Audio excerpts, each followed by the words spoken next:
Hello, friends. Welcome back to the cabin. My name is Tim Martin with Covenant Creation on YouTube. And I have a very special guest today with James Tower. Hi, James. How are you doing? Hi, I'm doing well. It's good to see you and good to be here. Yeah, I guess I should probably set a little bit of background here for how I got in contact with you. I did a video right after Christmas titled, Light of Light, a conversation on fulfilled sacramentalism as theological worldview.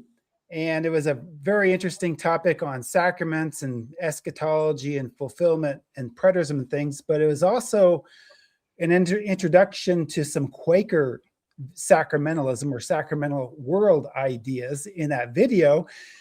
And at the end of that video, I cited some of your material that dates back, I think, to 2013 on the web that I found. I just doing a search for Quaker sacramentalism, and yours popped up. It was the best thing that I found, so I used it in my video. And after I got done with that video, I released the video and I sent an email. Or actually, I sent a couple of emails. The first one bounced. It came back to me and said it wasn't deliverable.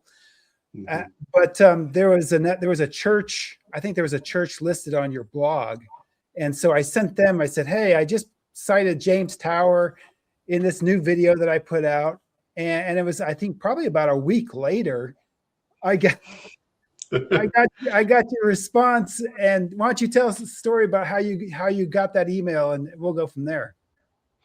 Yeah, well, I used to be the pastor at College Avenue Friends Church in Oskaloosa, Iowa. And so the secretary that's there that I had never met, I guess they'd heard me preach before I ended up leaving there, sent me an email, or actually I got a phone call from the guy who's a friend of mine who's the interim pastor there now. And he said, "Hey, is this still your email or your phone number?" And I said, "Sure." And then he said, "I'm going to forward something to you." And so I got this email that was forwarded, and I didn't realize it had been a week later, but I was like, wow, this is really interesting. And then I looked and watched the video, and it was just delighted to be. I wrote that paper for a class when I was in seminary. Okay. It was just to kind of explain my denomination's views on sacraments. And I thought it would be super helpful for people. And I've actually used that paper to, when you had like a church membership class or something, for people to look at as a resource so they could figure out what it is that why don't we necessarily practice communion the way that most people would, or how it's typically seen. And so that paper was written to serve the church. And I really only had kind of other friends' churches and people who had attended friends' churches in mind when I wrote it. And it's been used a couple different ways. I've actually had people reach out and say, "Hey, can I use part of this for this or that?" Not the only person to have written some of these things, probably, but I wrote it and I put it on my blog. And I just, at the time, I kind of forgot a lot about it, honestly. And it was wonderful to see it quoted and used, and then for you to kind of go into. Yeah, I was just surprised that you were familiar with Quakers at all in any way, and then I was really fascinated by your I guess full preterism or covenant eschatology. That's something I had never heard about, and still don't fully understand, to be really fair. But I just looked up what that was a little bit, and I was like, that's really interesting. But there were a couple things in the article that I think are just, they were not necessarily like you had mentioned infant baptism, and I think that there was I don't know if it's too quick to jump into this, but why don't you introduce yourself to the audience, because my audience knows me pretty well from the last few years of work and theological studies that I've done. But you said you were in Kansas, is that correct? Are you? Yeah, I live in rural Southwest Kansas. I'm at a Lone Star Friends Church, which is a small country church about 15 miles from town, with farmers and ranchers and oil workers and people that come to the church here. And the church I was at before, I kind of embraced more of my academic side, and here I've kind of embraced more of my craftsman side, doing blacksmithing and different things. And I don't bother anybody out here in the country hammering away at things or anything like that. But why don't you tell the audience about your blacksmith channel on YouTube? And sure. Let them know about that as well. Yeah, well, as an extension to the idea of a sacramental worldview, I suppose I kind of noticed that I spent a lot of time in the workshop, praying for my congregants and working on different stuff, and it was just really good for me. I have PTSD from childhood trauma. I was abused as a child and didn't grow up in the church, and kind of was an atheist for a while before I became a Christian. Found the Lord in a friend's church. Didn't realize it was the Quaker church because it was. I had a professor teach me about Quakers and some of the wonderful, abolition stuff that they did. And, right. But I think my teacher thought they were extinct, and I didn't really know otherwise either. And so to find myself, remember in, 8th grade or something, reading about these people and thinking, well, these people sound pretty cool. Too bad they're all dead, and then, and then I found the Lord in a friend's church, and I didn't realize that was the same thing. Right. Because Quaker was kind of a derogatory term like Bible thumper, and right. They kind of embraced it. It was kind of a better brand than what we had. Yeah, Society of Friends, I think, is the term that is usually used, and I think there's a few different groups there. But now you also told me you kind of are involved with a local Christian school, involved in ministry with that as well. Yeah, but I guess before I go on that, I just was going to talk about the blacksmithing channel a little bit. I get yes. a little nervous. I got a little distracted, but I started a blacksmithing channel, making different things. I got into blacksmithing just kind of as a lone nut in the garage, not realizing, didn't watch TV or anything really. Didn't realize that like Forge and Fire had happened, and I had a YouTuber guy inspired me to build a foundry, which is when you heat up metal to pour it into molds and like aluminum and softer metals. And I played around with that and had a good time. And then I built an anvil out of a piece of railroad track and built a forge. And I had a hammer. And the first thing I made was a set of tongs, which is kind of a difficult project to start out with, really. And it was really not very safe. But I remember just feeling afterwards like I had really, I don't know, like I needed something like this in my life, I suppose. And it was good for my my trauma and working through at the end of seminary. Kind of I hit a wall, I guess, where I was really I just really needed a creative outlet. And so some of the stuff came together as I was thinking about the stuff I was learning and teaching people. I eventually reached out to a local museum, and they had a blacksmith shop. And they were delighted to meet me, but they didn't really have anybody that was helping out there. So I got this opportunity to borrow some blacksmithing tools and use the shop and kind of build my own stuff. And I've built most of the tools that I use. Some stuff I got secondhand, and I guess a few things new, but mostly I've made hammers and crosses and art and different things. Recently, I got to make a 16-pointed star for this local. It was a Christmas themed art exhibit with a bunch of local artists. And I didn't really think of myself as an artist, but more like an inventor maybe. And so, but blacksmithing lets you do kind of whatever you can imagine in a lot of ways. And so, but I started doing these devotionals and started this group called Forgive and Forge in Iowa, and all these people would come through and probably talk to a couple hundred people really that had come through and maybe want to make something. And then they'd listen to me very intently as I talked about spiritual things. And there's a lot of parallel, stuff that comes to life from the Bible, stuff about transformation and how God works on us that was kind of coming to life for me as I was working in the workshop. And then when I came to Kansas, I had intended to start blacksmithing as a business and started the YouTube channel. And I was hoping to share some of the devotional thoughts that I'd had, and then still learning kind of video stuff and how to do that well. So I've got a couple video projects and have done there's a group up here that does competitions where they'll do, it's called the Black Box Challenge. I did one last week it was the first in a long time, but you have an item that's made and put in a box, and you reach in the box and you can't see it and you just feel it. And then you have to make a replica of that item in 2 hours with only ever having felt it, and the closest replica wins. And it's all, no electricity, no power tools, just you and the hammer and the anvil and a file. And it's been fun. I took second. I've taken second quite a few times. There's a guy who's really good that I can't quite seem to get the lead on very much. But anyway, so that's kind of my channel. I do share about spiritual things. My hope is to explore the spiritual side of blacksmithing and share some of these devotional thoughts and things that have come alive, because really a lot of stuff in the Bible about transformation and about metalwork that a lot of people just don't really, the metaphors are lost on us because we just are far away from that world. But I'm a little closer, so I get to be excited and share that nerdy passion with others. So now, what is the name of your YouTube channel with the blacksmithing? It's called the Blacksmithing Pastor. Okay. And well, the audience can check that out. And I think you had mentioned something about a private Christian school that you're also affiliated with. Yeah, I kind of fell into the interim principal at a school called Heritage Christian Academy. It's in Hugoton, which is about 15 miles away. And it's where my kids have gone.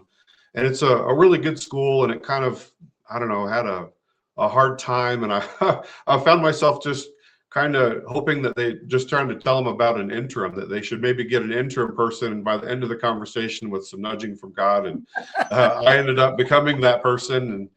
And I don't know when I'm ever going to get out of it. I suppose the school it's just really humbling and different. I was a real troublemaker and kind of a hellraiser. I was abused, as I said before, and then I went from a really abusive, rigid environment to a very permissive, I guess, what do they call it now? Gentle parenting type environment where, it was bad. It was the ultimate mix of rebellion and bad stuff when I was a kid. And I got into drugs and really kind of went down a dark path. And so it's so funny to me to be, because I was on the other side of the principal's desk many, many times, making that principal's life very difficult.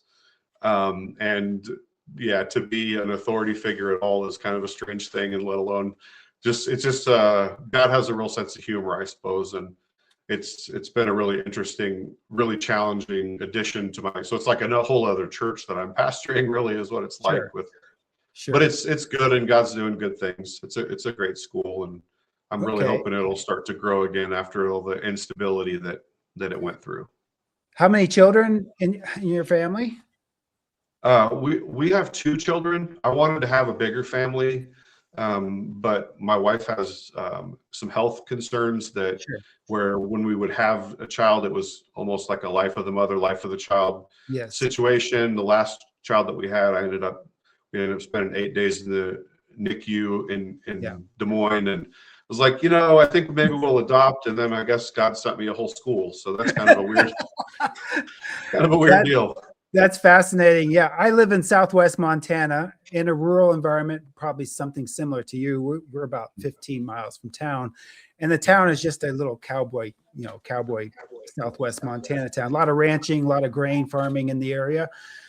And I have been involved with a congregation here locally, but right now I'm just kind of doing my own studies and focus. We have a small farm that we kind of run in a local foods environment, kind of local grocery stores here that we grow for. And then I have a family business that does window cleaning. That's kind of our main thing. So our children work with us in both businesses and a few other things that they get involved too. And we homeschool. I've got some kids that are off on their own now. Got a few grandkids as well. So they're moving out as fast as they came. On that side, it's kind of a surprise. But we have a lot of history with my own personal history. I kind of grew up in a fundamentalist environment. So going back to Bob Jones University in South Carolina, and they were kind of an independent Baptist, fundamentalist, going back to the 20th century context, very, very futurist, very dispensationalist in the rapture theology that was so very prominent in the 20th century. And I kind of didn't like that environment from a teenager perspective. There was a lot of things I just wasn't satisfied. I always got very much interested in the philosophy and the theology side of things, and that's not really something that they encourage. So I was kind of a black sheep in that environment. So I kind of went to the Reformed Presbyterian direction as a teenager, and got involved in a Presbyterian church, very conservative Presbyterian church. And, my studies kind of, I kind of was always interested in studying widely and reading widely. So, I never really kind of stayed within that framework. And I remember about 23 years ago, I discovered Elton Trueblood, one of the Quaker theologians and writers from the 20th century. In fact, I still have his books here. The Common Ventures of Life. That was the very first one that I got into. And he wrote a ton of books, but another one that I thought was super interesting was his Foundations for Reconstruction, which is a book on the 10 Commandments. I don't know if you can see that title. Yeah. And it's a modern, it's very unique in the sense that it takes the 10 Commandments. It's called the Foundations for Reconstruction. And he was really talking about the biblical principles of the 10 Commandments for modern civilization. And it was a very fascinating read to me. But this was, I can date this because this is when my fourth child was born. I was heavy into Quaker study and history study.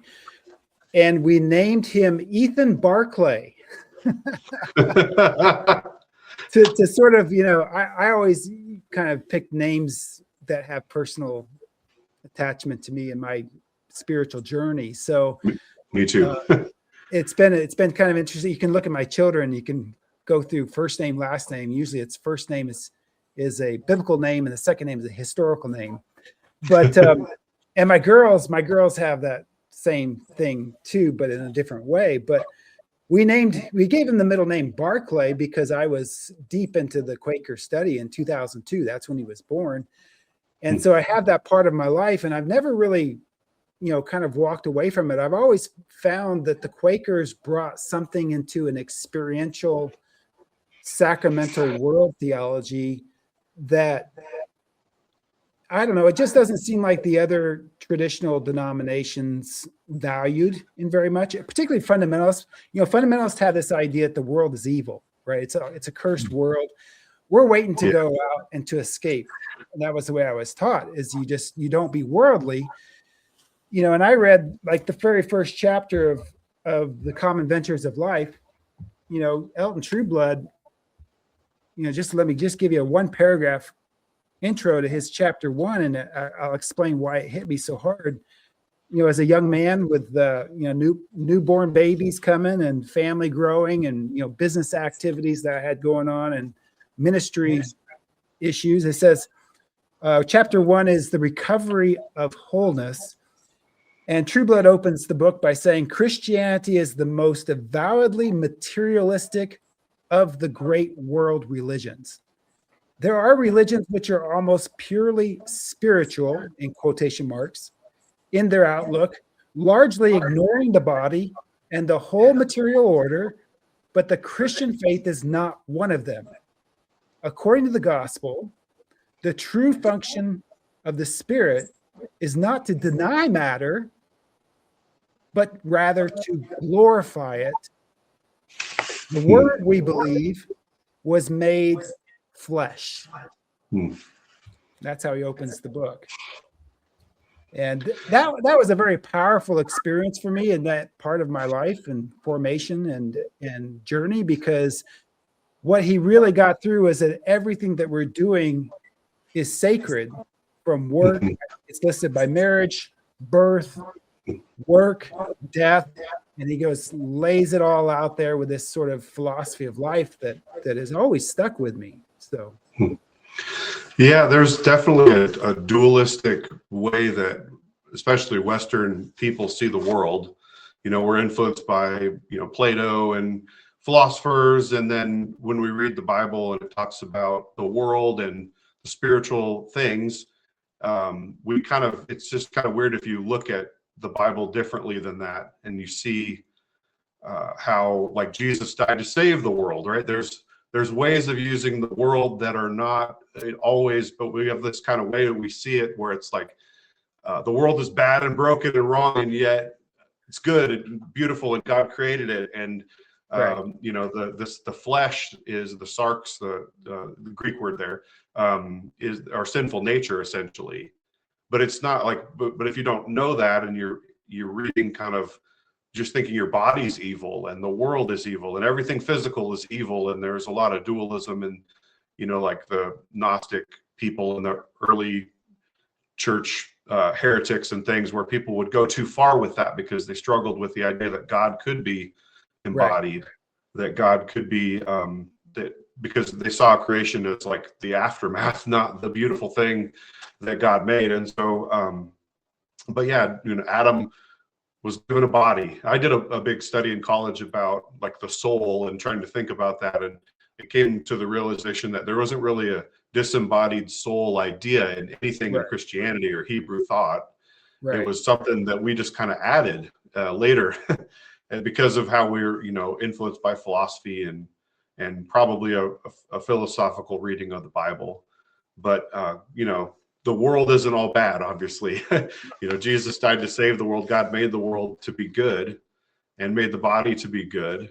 And but yeah, I appreciate what you had to share. I wasn't familiar with that book by True Blood. I have a couple of books that that I've read parts of by him, and my professor who was very a mentor of him. And then I actually preached at the church in Iowa, where he probably spent a lot of his time as a college student and different things before I came here. So I've got to see think about him a little bit and see kind of some of the fruits of his life, if you will, like the Yoke Fellows and some of these other things, but not necessarily those books that you were mentioning are actually some of the books that I haven't read. And so I was trying to figure out what I could find about what he taught about that. But yeah, the idea that everything is holy, that the world around us, you know, Thomas Kelly I don't know if you're familiar with him. He wrote many books, but one of them is called The Testament of Devotion. He's kind of I guess a mystical kind of Quaker in a way. He was really into philosophy. He wanted to do a PhD at Harvard, and he gave sacrificed way too much of his family and stuff to try to get this degree. And he got to the part where he'd defend his dissertation, and he just completely froze. And then he just was denied that, and it just broke him. And then he in the aftermath of this academic failure, he really kind of rediscovered God in an experiential way. But he talks about kind of the eternal now. There was a French mystic guy that I forget his name, but his book was called the Sacrament of the Present Moment. You know, and there's some commonality there between kind of how Quakers see the world is like. Was that Jacques Ellul? That sounds right. Yeah, Jacques. I've read some Ellul stuff. Yeah. But the idea is obviously that, you know, in Thomas Kelly's writing anyway, and probably where True Blood gets some of his thought, is just that everything is holy, that all we really have is this moment, and our position, you know, our submission to God and our choices. All we really have is like right now, and we have this. It's the eternal now. We have this choice before us of whether we'll submit to God and be obedient to God in every action, and I mean every action. Like we friends have seen calling not just to ministry, or you know, that there are ministries that aren't really considered ministries by most people. You know, whether you're sharpening a plow or raising an animal or working in the workshop or any of these things, that we can be called to those things and do them to the glory of God, and that God looks down at what we're doing and is just as pleased as, say, they might be with a pastor preaching his heart out, or something like that. That it's not just about 9 to noon on a Sunday morning, but your every hour of the day, every moment of your life can be lived in faithfulness and obedience to God, even in the little things, the little common things of the world that probably a lot of us wouldn't necessarily think of as very sacred or holy. You know, the dirty jobs and the hard work and all of that. and that we can kind of submit our will to God in everything and all those things. It doesn't mean that, we're going to have to pray before we pick out our socks in the morning necessarily, Right. but some decisions are of consequence and are worth seeing as holy. And obviously you were talking about your marriage, and that's clearly one of those things that we look at as holy. Right. Family, but work even. Like, I think there's been a resurgence in the idea that we can work and be living out our holiness in the commonplace work, like a theology of work. I think I heard somewhere in my readings, but they were really far ahead of the curve on that every moment is sacred, and that what really matters is, are you connected to Jesus, like the fruit connected to the vine right now. Right. Well, this has some parallels to some of the eschatology issues of fulfillment and covenant eschatology or preterism, because one of the big conclusions from a fulfilled view of biblical prophecy is that the parousia, which is the Greek word for presence, has been fulfilled, and through the work of Christ, the accomplished work of Christ, the end of the age and the new creation in Christ, Christ dwells in his people now, so that he is with them at all times. And that's a very different theological construct from the futurism that I grew up in. That's very, very common in evangelical or traditional Protestant theology. And even Roman Catholics have this idea of cosmic eschatology. They may have the real presence, in front of them through the Eucharist, through the host, for that time, for that mass, but then they're still waiting for the consummation of all things, at cosmic eschatology. So when we look at this in more of a terms of a covenant context, where you have the old covenant order, which we see through the Old Testament, coming to an end in the New Testament, it was designed for God to reveal himself to his people, but there was always a distance in that old covenant form that required, because it would be only Messiah himself, God himself, who would break down those walls and bring in his people into his presence. So fulfillment sees that New Testament era as the last days of the old covenant order. And of course, when that whole system does go away, historically, we see, the fulfillment of Matthew 24 and the Olivet Discourse with the destruction of Jerusalem in AD 70 and the end of Herod's temple. You have the new temple of Christ, his body, which we are a part of, Ephesians 2, seated with him in the heavenlies. You have that temple, that new temple creation, the new heaven and new earth forever. And so what you're talking about, the holiness of life, the presence of God, the contemplative lifestyle, doing everything in God's presence, that's kind of a distinctive for what we call preterist or covenant eschatology or fulfilled prophecy views, and it gets us into trouble.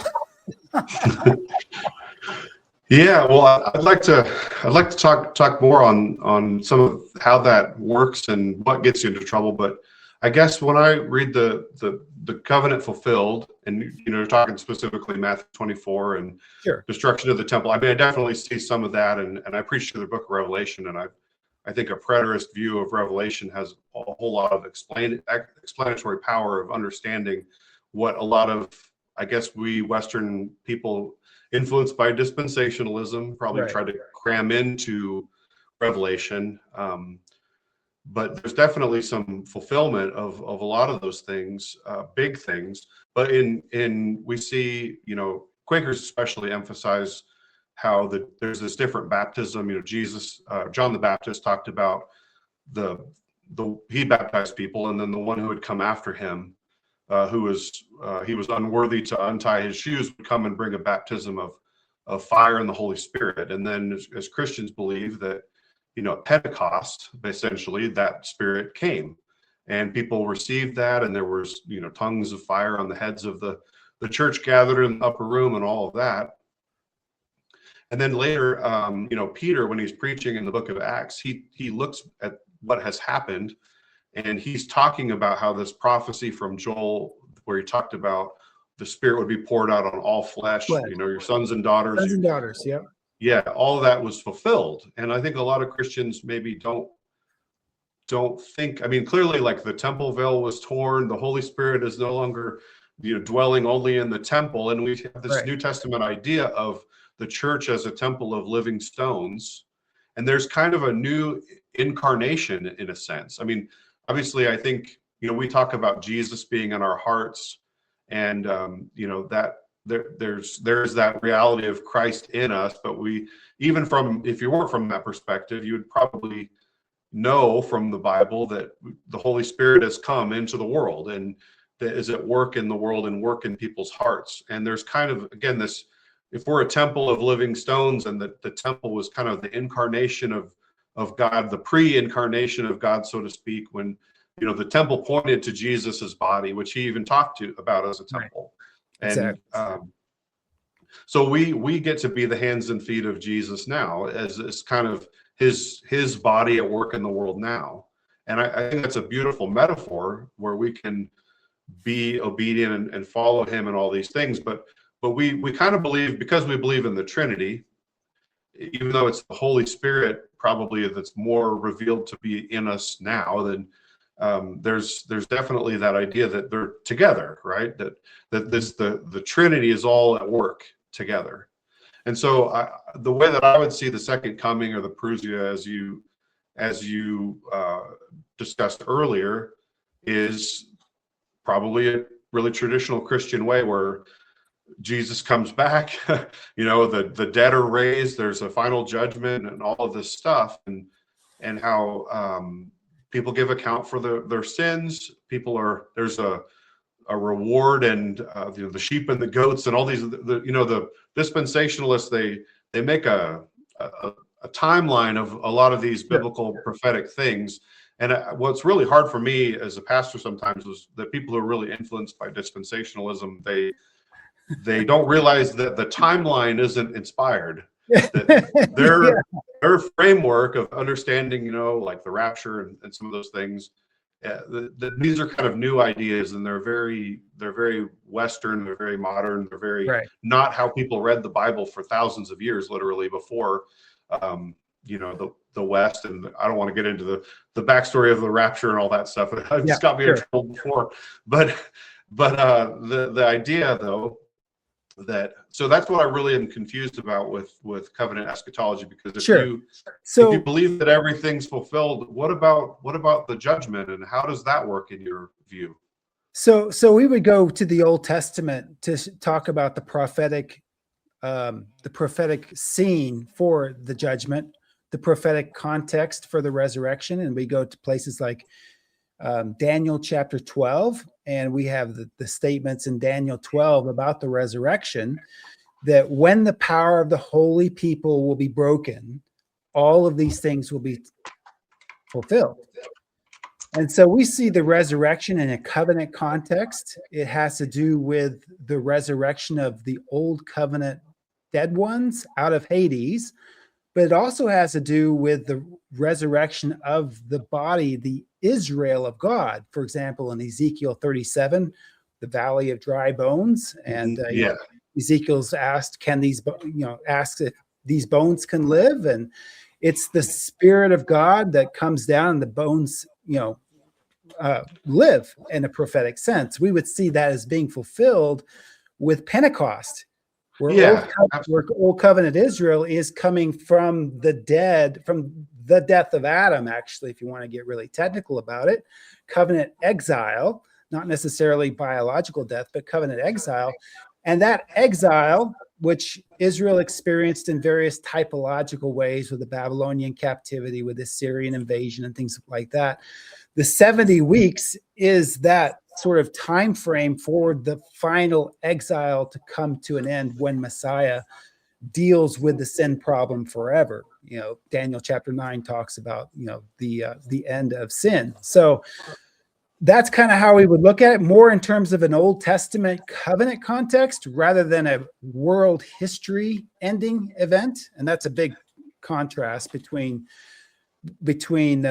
fulfilled eschatology or covenant eschatology and more traditional worldwide or cosmic eschatology. And that's what gets us into trouble, because ultimately we run into the problems with the creeds that put these things off into the future, right? So we're on a surface level, we're sort of a problem with the creeds that have been historically given to us, both in the Roman Catholic tradition and the Protestant tradition, which is another parallel where I think the Quaker discussion gets really interesting, because if you go back to the 17th century, that's what got the Quakers into trouble too.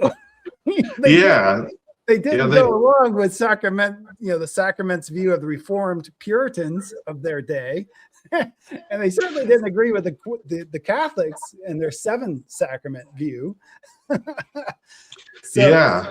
So you have a lot of persecution in the 17th century, 1600s. And you have the Puritans, you have the Quakers, you've got the English Civil Wars going on. It was a very bloody century if you think about the history of what actually happened. I mean, John Bunyan comes from that same thing. They threw him into jail for preaching. Mm-hmm. At the school we just did we went through Pilgrim's Progress. Okay. And that is a beautiful thing. He really didn't like the Quakers. John Bunyan didn't like the Quakers, but I think a lot of Quakers really like him as far as his writings go and all that. But my understanding is that very few people like the Quakers. They took persecution from all directions, from all different traditions that were in there. That's definitely true. But can I just back up a little bit and just so with the Old Testament understanding of the fulfillment of this, so Jesus has come back and the judgment, like, so how does the judgment and, like, say, the reality of sin in the world, how does that fit into your view? We don't view like biological death or like the way the physical world works as a result of Adam's sin. In fact, a lot of us don't even view Adam as the first human being on planet Earth. Okay. So we bring a covenant context to the story. This is really the story of God's people from the beginning. And what we see with Adam in the garden and his breaking of covenant or disobedience, however you want to look at Romans 5 or whatever, you have an exile there. The son, God's son, is estranged from his father because of the sin. So the whole history of the old covenant, the Old Testament, is the story of Israel playing out much like the story of Adam again, because Adam had his garden, Adam had his mission, Adam was given the command. You have Israel sort of recapitulating that story. Israel's given the promised land. Israel's given the command not to break covenant. Israel does break covenant. Israel is cast out of the land. And so you have this covenant context to the biblical story that's not about world history. That's really the big difference between futurist eschatology and covenant eschatology. Okay, I'm as a person who's preached through Revelation and is currently preaching through Genesis now and looking at the beautiful connections between the two and thinking about some of these things anew. I just wonder, so in the New Testament, you have this idea of Jesus as the new Adam, right. Like even like in the context of John the Baptist, people would go out to the Jordan River and they would kind of re-enter the promised land. They'd be like coming back into the promised land again to kind of get back to that place. They getting right with God and entering again into this. It's like a pre-covenant foreshadowing of the covenant being fulfilled, I think. Right. But so this idea of Jesus as the new Adam, like Jesus was victorious, like if you look at, say, the contrast between Adam and Eve's sin and the tree in the garden and Jesus in the desert being tempted by the devil, or Jesus on the cross, being tempted, obviously, to being mocked and all this injustice that he experienced, all this persecution, and he died for our sake. And so the way that I look at a lot of this stuff is that Jesus reversed the curse, so to speak. He took and he if we look at the headship of Adam kind of idea, and I get what you're saying about like Sure. how some people see Adam as not the first man, like it, like that maybe there's a way of looking at created in which it's kind of called according to a purpose or being ordered more than it would be just a straight physical creation in every way. And I've looked at some of that just in preaching through Genesis. All that to say though, I just wonder, so right. So yeah, let me explain how I would take that. And okay. I totally agree with virtually everything you just said. My position would go, if there is a new Adam, then there is a new heavens and new earth, right? Because of typology, Adam is created with the heavens and the earth of Genesis chapter 1, or Genesis 1 through 4, if you want to take the whole thing as one narrative. So if we have a new Adam, we have a new heavens and new earth. So when we look at 2 Peter 3, and it talks about the old heavens and the old earth being burned up with fire, I would see that as being fulfilled in AD 70 with the old covenant system being burned up, with no more physical temple, no more Levitical priesthood, because all of those things, no more animal sacrifices, all those things become obsolete, and they are removed at the end of the age, which I would associate with AD 70. So if you have a new Adam, you have a new heavens and new earth. And if you have a new heavens and new earth, then the old is going to pass away. And so when you get to Revelation 21 and 22, and you even have that in Revelation 20, where you have, the sea gave up the dead, heaven and earth fled from his presence. Well, all that's setting the scene for the new heavens, new earth to come down out of heaven as a bride to be married. And we view the marriage as the new covenant relationship between God and his people. So you have Israel, who had become the harlot. She is stoned according to the law, and she's burned because she's a priest's daughter. So you have this burning of the old covenant system that brings in the parousia, the new heavens and new earth, which is the new covenant creation. And it is all associated with the conflagration of the end of the old covenant order, which was certainly a very big deal according to Josephus. And if you look at Jewish history, that's a very, very big issue with what happened with the destruction of temple in AD 70. So I would see resurrection. I would go to Paul. I would say go to Paul in Acts chapter 24, and Paul's on trial, and he says, I am teaching nothing but what the law and the prophets says, that there is about to be, and there's a time text, there is about to be the resurrection of the dead. And he's getting his doctrine of resurrection in 1 Corinthians 15 from Hosea. And Hosea was talking about the new covenant. Hosea 2:18, I'm going to make a new covenant with you, and it's going to be a marriage. That's the marriage motif in Hosea 2. And with all creation, with all the animals, from day one. So when Paul roots his doctrine of resurrection in the prophets, that it necessarily roots it in the context of Old Covenant Israel. And when Old Covenant Israel comes to an end, you have the new creation, the resurrection, and the new heaven, the new earth. That is the biblical eschatology of the New Testament. That's how we would view that.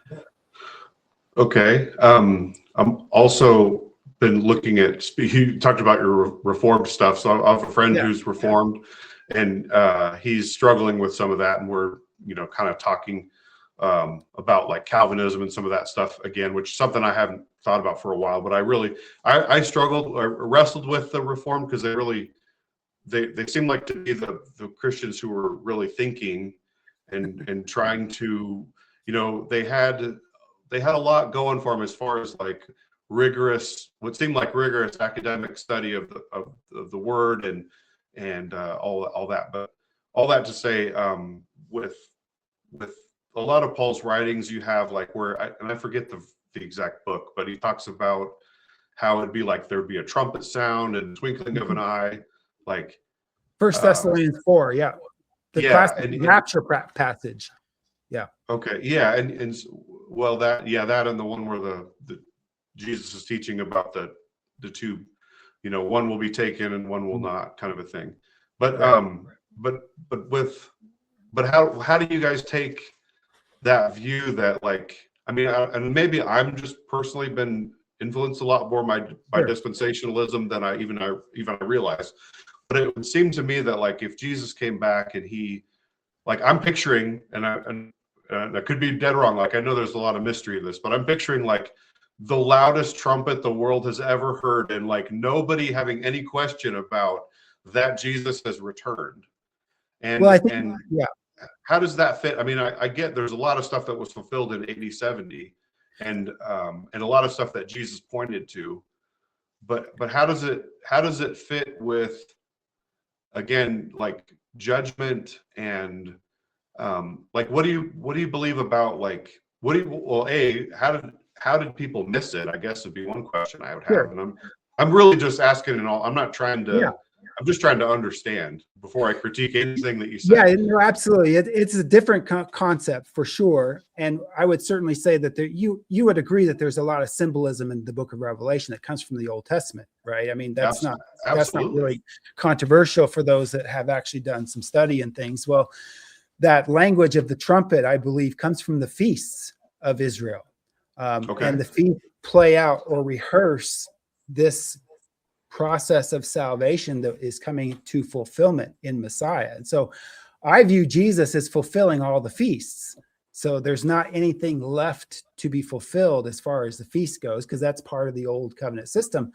So if I could lay out and make a case that the trumpet language is not just something like literal, but actually is part of the old law that Israel understood from their own covenant history, then I would say that that's the proper way to understand that symbolism. And I think there's a lot more symbolism in the New Testament than people understand, and it's coming from that old covenant background. So when we talk about trumpets, we're talking about the feast of Israel. We're talking about, like, the marking the end and fulfillment in Christ. And I guess one of the big challenges is to see these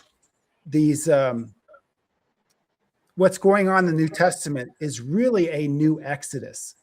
I mean, you mentioned Adam, but there's also, like, there's the Mosaic motif with Jesus giving the Sermon on the Mount, right? He's like a new Moses.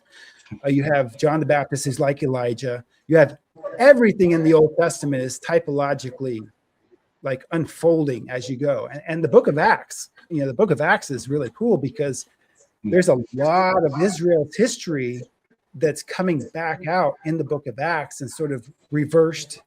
And you see this, like, fulfillment motifs all over the book of Acts. And it goes from Jerusalem and Judea and Samaria to the ends of the earth. I mean, that's the way the whole book of Acts flows out, which I view that as, like, the fulfillment of the Great Commission. That's what Jesus told them to do in Matthew 28. So when you look at the New Testament period, not necessarily as one solitary event, but a chain of transition, the last days of the old covenant creation. That's how we look at it, not the last days of planet Earth or world history, because we're really kind of like, we would argue that that's really not the subject of the scriptures. There may be an end of world history at some point in time, but we just don't believe that the Bible is focused on that. And so, we walk by faith, and the coming is that presence in the church that we see by faith. It's not like what the Jews expected. They expected, like, a physical kingdom, that Jesus would overthrow the Romans and, like, set up a Davidic ruled over all the nations that everybody could see. We would actually say that this is the way that God comes. God comes in the Old Testament in judgment and to his people, on the clouds of judgment. He comes in the presence of his temple, and we are the fulfillment of all of that. So that's kind of how we would look at it. So, okay. And I don't, so in like, I guess, and I'm not super familiar with all these terms, but like the amillennials type people, and it's weird that to me that we separate into what to do with that, 1,000 years. Like that's like one verse in Revelation that means so much, so many different, like, but there are some people who would believe something like the Great Commission, after that's fulfilled, then Jesus comes back, and then the judgment and all that stuff. But what about, I guess I'm really confused about so there's evil and sin and brokenness in the world, and so if Jesus has returned in AD 70, what does that mean for like me being a sinner right now? How does that connect? Well, in Christ, of course, that sin has been removed. So we would bring that into the context of God's people. And if you look at the scene of Revelation 21 and 22, it has, the city with gates always open, and you have the city of light, but outside you have the dogs, the sorcerers, the evil, the darkness, and the tree of life in the city is given for the healing of the nations. Now, if that's talking about heaven, then we've got disease and sickness and sin in heaven. I mean, but wouldn't it be out, like metaphorically, like outside the gates and like, so the world doesn't seem particularly unified right now, or particularly divided. I mean, divided as far as like the sheep and the goats divided. How does that fit with, I don't know, the terrible stuff that you see on the news every night? Right. And that's what the gospel is for. That's what the tree of life is for, is to take that healing of the gospel of Jesus Christ, who is the tree of life, to make that healing reality. And I think we've seen a lot of progress on that over the last 2,000 years. Obviously, there's a lot to do. And I think that that's really what we're called to be as God's people. And I think that's what the whole meaning of history is all about. Not necessarily to get to the end, like you go on a trip with your kids and they always ask you, are we there yet? Are we there yet? It's like, no. It's the journey that is the point, and that relationship between God and his people, bringing that life, bringing that light to the world around. So even you're looking at Revelation 21 and 22, that is fulfilled at the coming of Christ. And that's the tree of life that is given for the healing of the nations. So I don't believe that biblical eschatology ever foresees a time that worldwide there's no biological death or suffering. The context is in the holy city, in God's people who have been redeemed. There's no sin, there's no tears, there's no weeping. Why? Because we have been redeemed. That would be the full preterist view of that. I know it's a very different conception because it's contextual, right? It's not worldwide. That's really, we would argue that that's never been the context of the scriptures because of the covenant context from beginning to end. But ultimately, it's a different view of the context of scripture. And so when we talk about the world, a lot of times we're talking about the world of God's people, even the curse. You look at the prophets of Isaiah 65, talking about Jerusalem. Isaiah 65 talks about you're laboring in childbirth, you're dying too early, you're struggling with weeping and things. But then you have Isaiah 65 goes on to say, behold, I create new heavens and new earth. I create Jerusalem. There's the context. Jerusalem to be a delight. That's the finished work of Christ. That's where you have that coming into fulfillment. And I don't deny that there is great evil in the world, and I don't think any full preterists deny that that's the part of the way God orders the world to work, and it's the ministry that we have in Christ to address through the gospel. So it's just a different context. Yeah, that's really interesting, because I guess what I would expect, and I get that, like, there's a lot of soon this will happen, Exactly. kind of words that the full preterist takes very seriously. Right.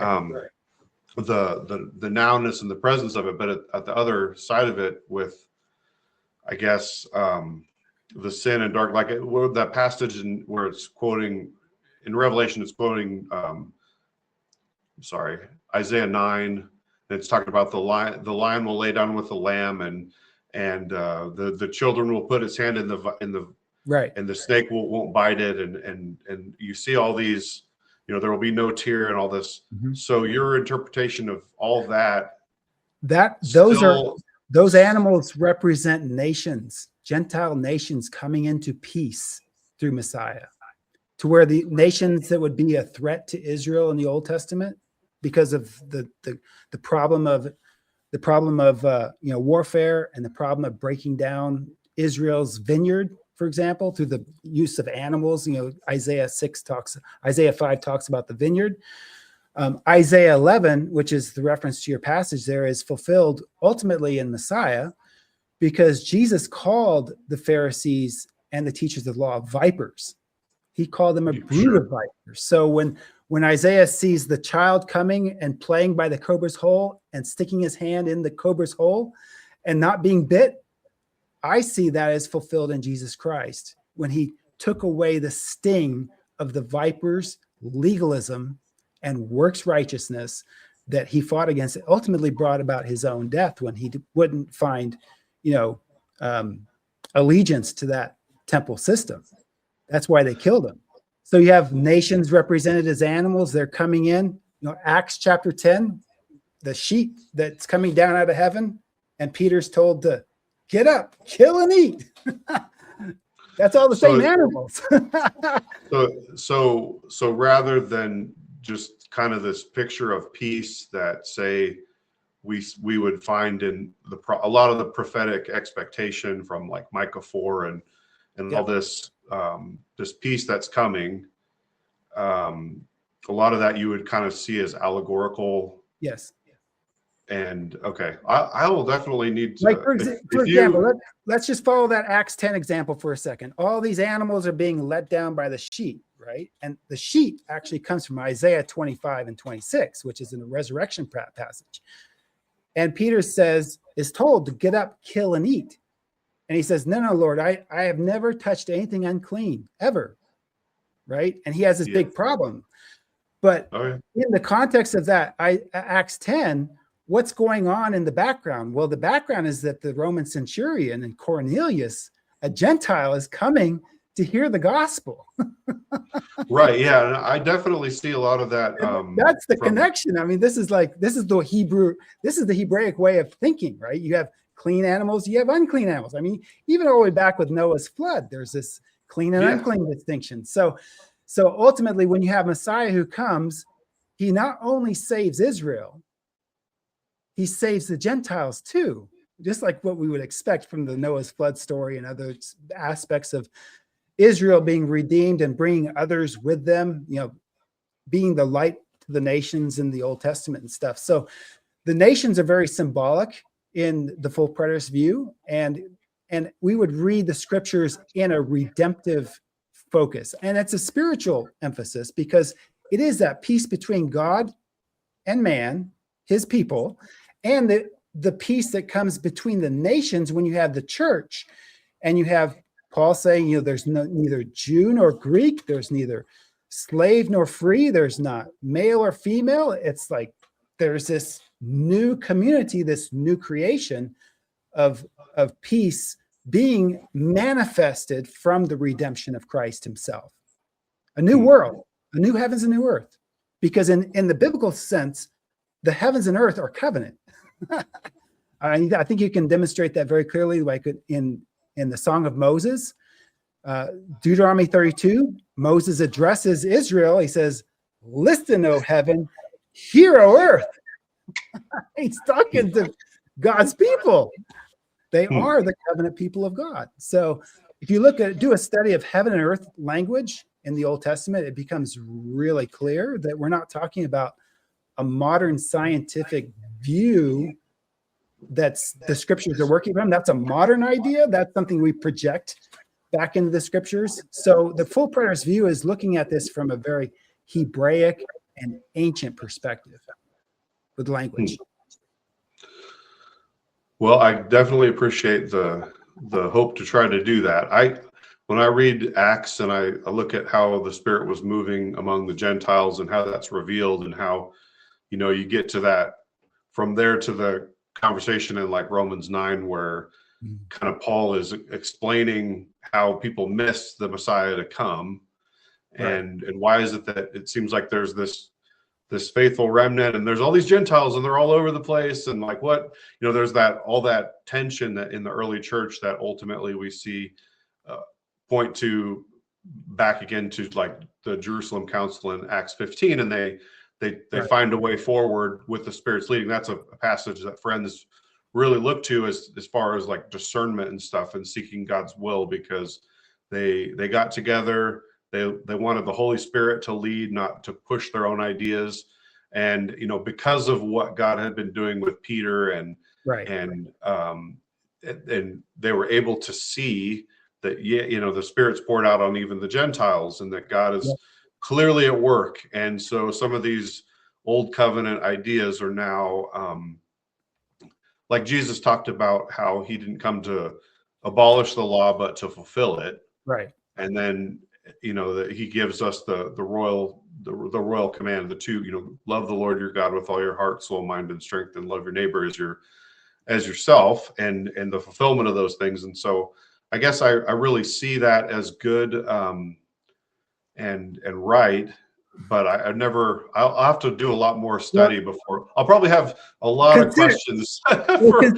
Consider Acts 15, and specifically James goes to Amos 9.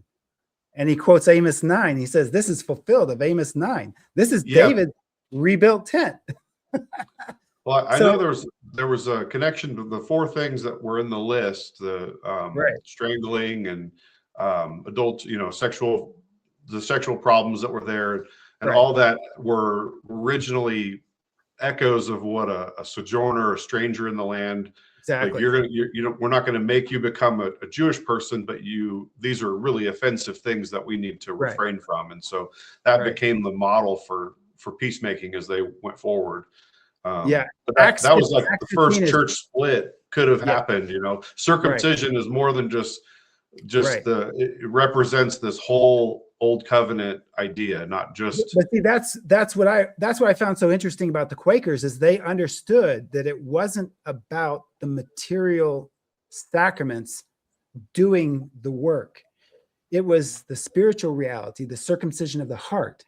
Yeah, right? Yeah. I mean, that's the way preterists take the scriptures. It's about the fulfillment of the reality, not the written code. It's not about the old covenant structure, which is a type of Christ. It's about what Christ brought into being. So, this idea may sound strange, but when I was reading the Quakers as a full preterist, I was at home completely with their hermeneutic, because they said water, the baptism isn't about the water. The water doesn't wash. It's the Spirit that washes, right?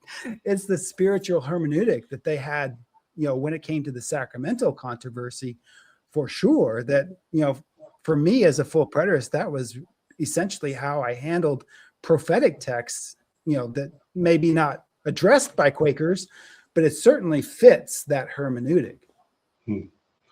Yeah, the circumcision of the heart, and like Quakers really emphasize the inner reality, and then also that how you live, the expression of that inward reality should come out in everything that you do and say, and how you live and how you treat people and all of that.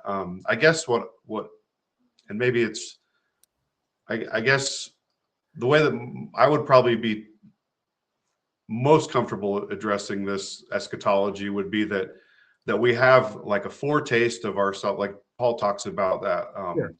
You've received the Holy Spirit as a Down payment. Yeah, essentially.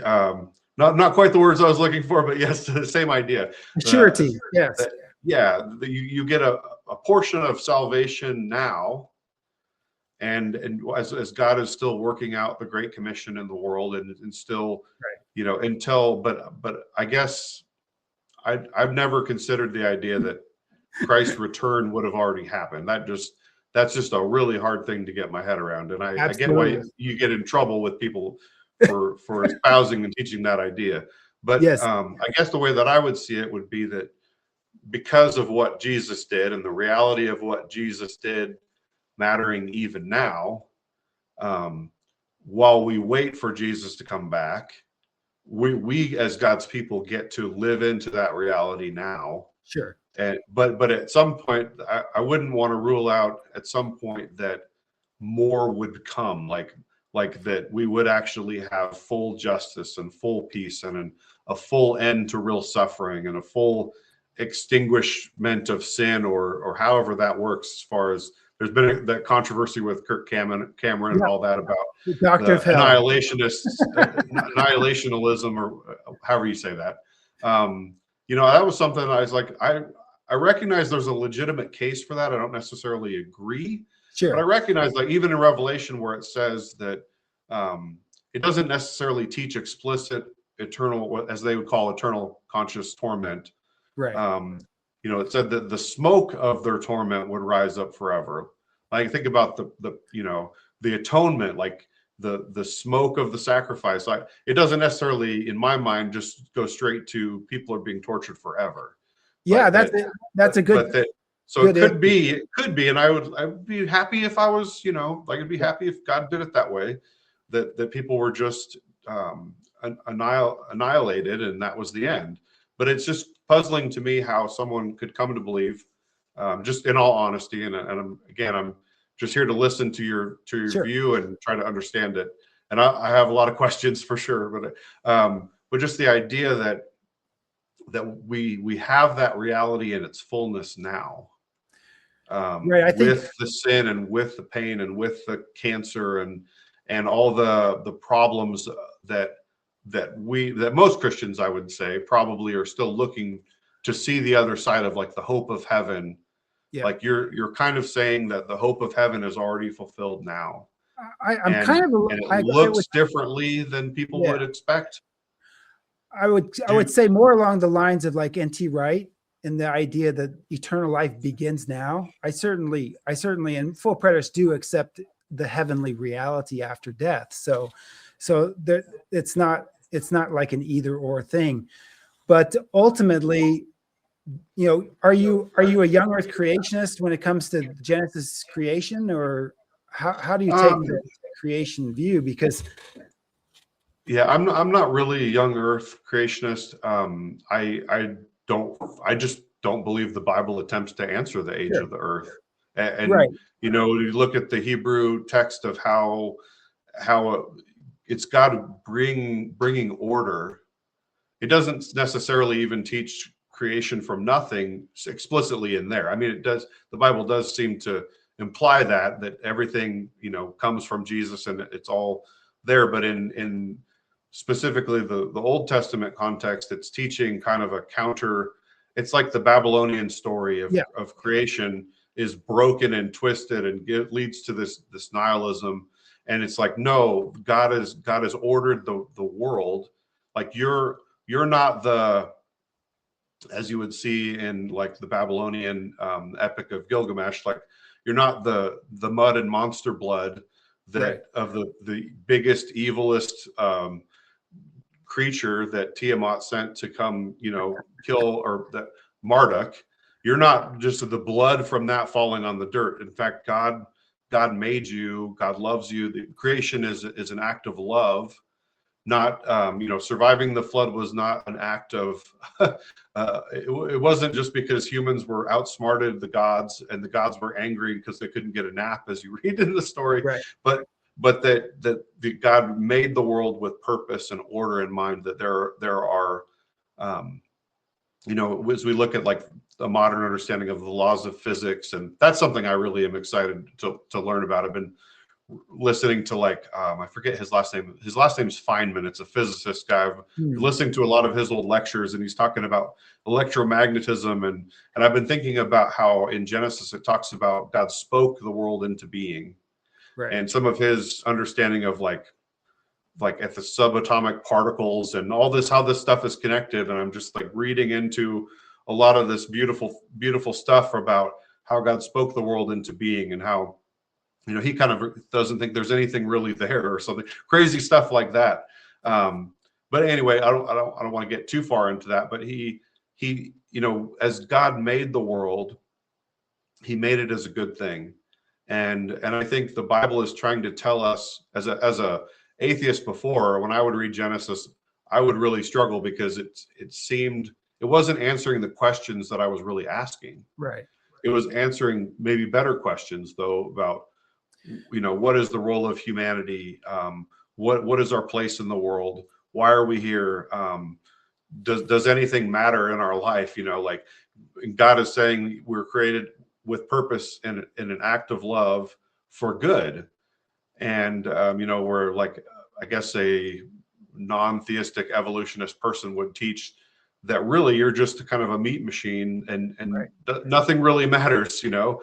You're just another animal, and all that entails, that it's all going to burn anyways, which is a weird crossover, to be fair, with people who are kind of as you were talking about, the fighting fundy kind of people who see the world as burning. It's like in either way, the world's burning. And I think the Quakers, and maybe the one thing that maybe we have in common, is this view that rather creation would be restored, right. and that made again what it should have been as God intended. The way that I would read, say, Genesis 3 and the fall of people, is that with the tree in the garden, the choice was brought before. I think God wanted people to learn the difference between good and evil. He wanted us to learn it through obedience, and we chose as a species to learn it through disobedience and bringing the curse of sin into the world. But there's nothing to say that, like, and this came out in the Kirk Cameron kind of controversy or whatever, but he was talking about how, like, the trees in the center of the garden, like, it was like the way when I was preaching about it, I was talking about how it's like, if you imagine a showroom floor, and in the very center is this big thing. It's like the most exotic sports car that you'll ever see. This is like the one that you're going to get to drive last. And in the creation story, it's like Adam stole the keys and took out that car and just wrapped it around a telephone pole instead of waiting for God's timing and God's way. Because ultimately there's a way in which we can learn the difference between good and evil by knowing the fullness of good, by knowing what is not good, because we've fully explored with God the good. And I think that was what God really wanted for us. And yet we chose something different. I have tremendous affinity for virtually your entire explanation. It's a theological statement, right? It's a theological statement, orders the moral world for relationship between God and his people. I mean, that's kind of how I see it. And I wouldn't necessarily speak for all preterists on this Genesis issue, because it's a controversial issue within my community as well. But I do believe that I can represent a large portion to say, you know, when we look at the fossil record of millions of years of death, destruction, suffering, cancer, right in the rocks. I mean, you can kind of see it in the fossils. And we look at Genesis, and it's very easy to place Genesis in the ancient Near East, in Mesopotamia, at a particular time period, right? And I wrote a book about this with Beyond Creation Science. I don't know did I ever send you the copy of that? Did I? I have not received it, but I'm really excited to look at what you have written there. I'll make sure you get a copy, because I think that I might have misplaced that and not got that in the mail to you. But if the fossil record is millions and billions of years old, and we know where Adam and Eve were roughly in Sumer, right, in the Mesopotamian ancient Near East, then what happened in the garden didn't create the fossil record. It existed for long before them. And that really defines the reality of what the fall means in terms of in terms of a covenant relationship. Mhm.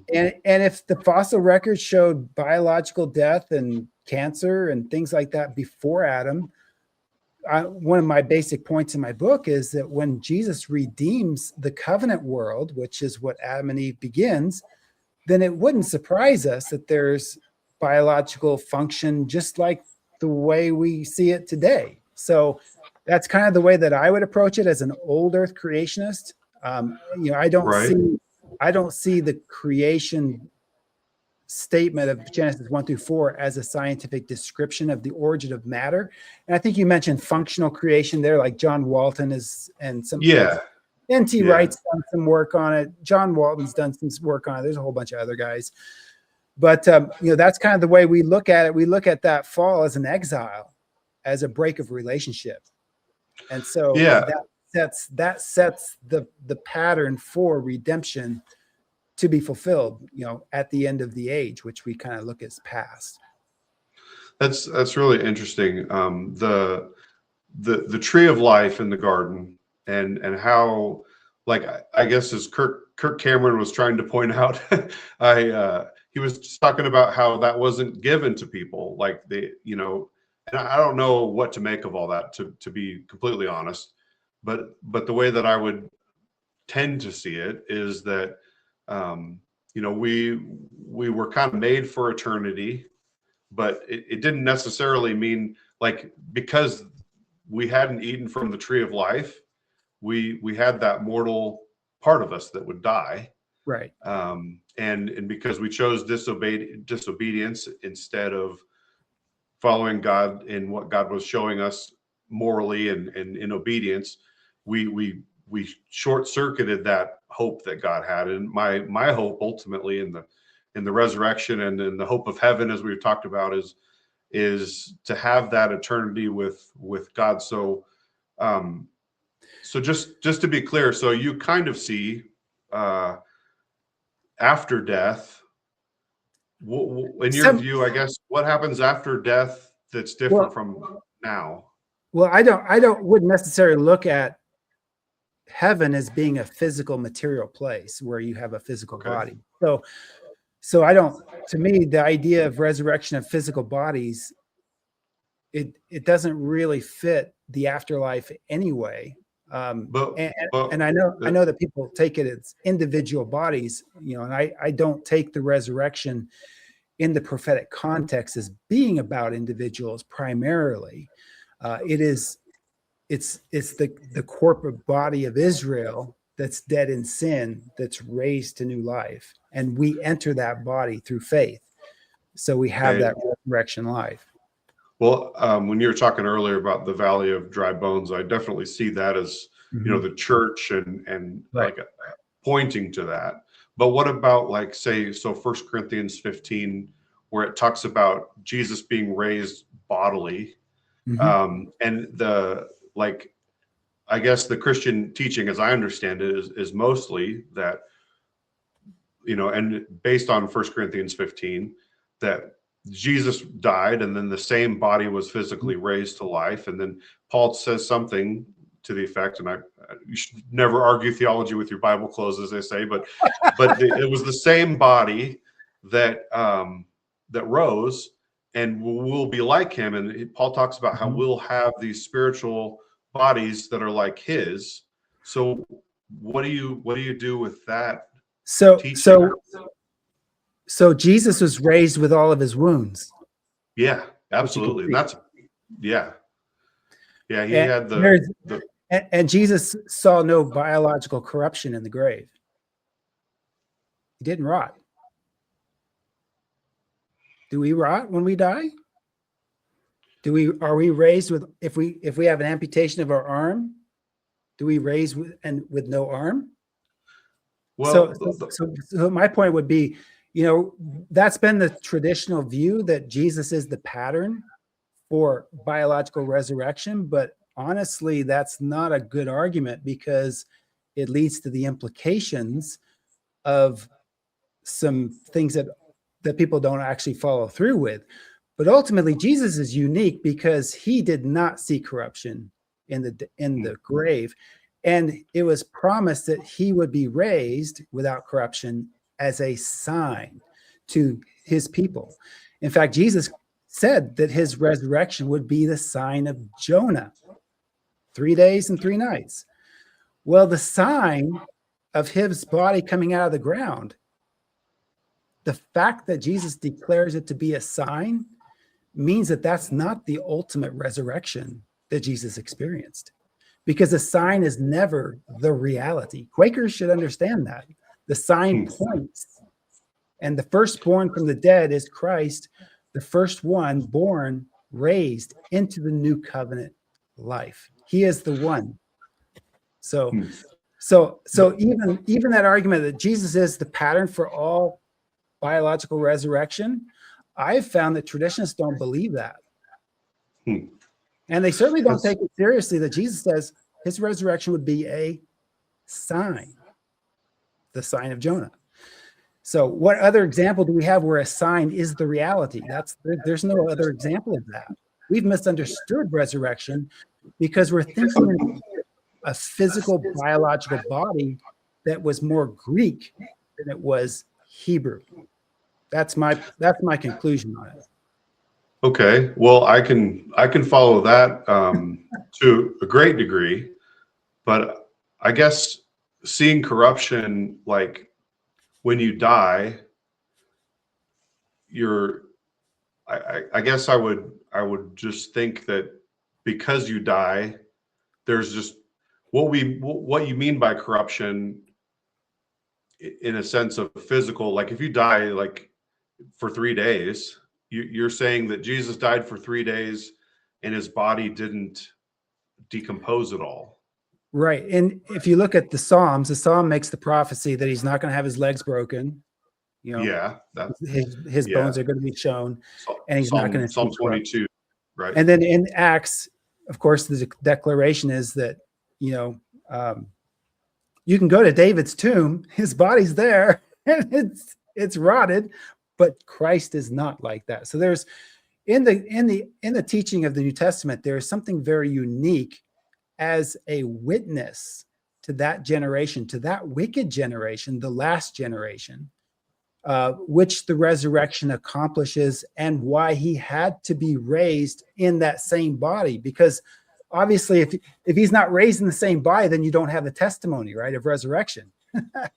You know, yeah, he served a witness to a generation in a particular historical context that is not necessarily universal for all Christians. You know, if we think about it, the details. That's how I definitely would have to study for 1 Corinthians 15 some more, and some of these things that you're saying. But I guess the way that most Christians, as far as I understand it, would look at this stuff is that Jesus, no one was really expecting the resurrection of an individual. So for Jesus to come to be the firstborn of the dead, as we've discussed, I think a lot of that vindicates Jesus. Like it shows like, I don't know if you've ever, there was this debate between like William Lane Craig and Ben Shapiro on his show, and it was a really fascinating discussion. But he was talking about, I saw part of that. Yeah, how William Lane Craig was making the point that for God to raise this man, you know, claimed to be who they accused of blasphemy, who, if he was just a man, as C.S. Lewis points out, I mean, it would be blasphemous for him to say the things that Jesus did. So, but for God to raise this man, like as he was pointing out in that interview, it really makes a statement about that what he's saying and teaching is true, that who he revealed himself to be is true. But I guess Christians have maybe additionally added to this. I guess I'd have to think this through more. So don't hold me to this as I work through this in real time in my head. You ask the questions, I'll explain, you know, kind of the view. And we are heretics, no doubt. We are heretics. There's no question. We all accept that. You know, a lot of our community have different ideas about resurrection. It's a topic of discussion. So there's other ideas as well. But even in 1 Corinthians 15, Paul cites Hosea as the basis of his doctrine. He goes to Hosea 6, he goes to Hosea 11, he goes to Hosea 13, and of course Hosea 2:18 is a well-known resurrection passage related to Israel. So that's just the way I would take that. And I think that a lot of Christians, because of the dispensational influence, we don't pay any attention to the Old Testament source from where Paul is teaching, and he makes those things, but we don't know the Old Testament. We think of the Old Testament as completely separate, as something new going on in the New Testament that is not connected to the Old Testament. And that's a very big difference that you'll find within preterist or fulfillment circles, is that we see this as all connected from beginning to end. From Genesis 1 to Revelation 22, it's all connected. That's how we definitely see it as all connected, and definitely have a high view of the Old Testament and the connections, the fulfillment of those things. I guess where I was going, so speculation wise, and maybe this is just, again, I don't speak for all Quakers. I'm not I'm not a heretic, I hope. Right. But my thought is, as I look at how Jesus was embodied after he rose, we see some strange things. We see some people didn't really recognize him. Maybe some of that is because his body was changed, like kind of transfigured in a way. But they did. So he does things like appear places. He eats fish with breakfast with his disciples to show them he's real.